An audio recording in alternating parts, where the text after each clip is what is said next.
Hi, welcome to Binance Academy's Blockchain Fundamentals course. By the end of this course, you should know how a blockchain works at a high level, its use cases, and limitations.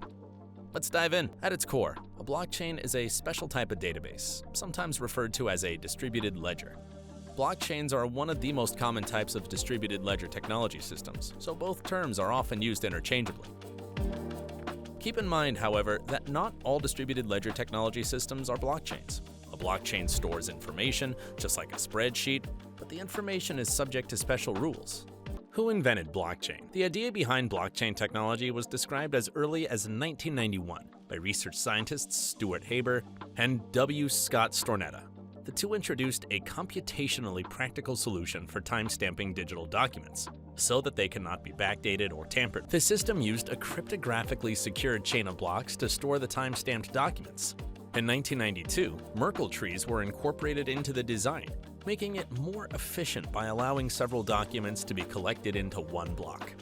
However, this technology went unused, and the patent lapsed in 2004, 4 years before the inception of Bitcoin. In 2004, computer scientist and cryptographic activist Hal Finney introduced a system called RPOW, or Reusable Proof of Work, to solve the so-called double spending problem. The interesting part of blockchain technology isn't so much the database itself, but rather how the same database can be used by a network of strangers who don't trust each other. Without a central authority, this isn't an easy task. To achieve it, blockchain networks rely heavily on a mix of game theory and cryptography. In this module, we're going to take a deeper dive into those mechanisms. It wouldn't make much sense for your bank to have a public document detailing every transaction between users. Due to their centralized client-server model, they can validate transactions in private. A blockchain, though, is a public database. Everyone needs to be able to look at a transaction and say with certainty that it's valid. Coordinating entities in a distributed system has been a long-standing problem in computing.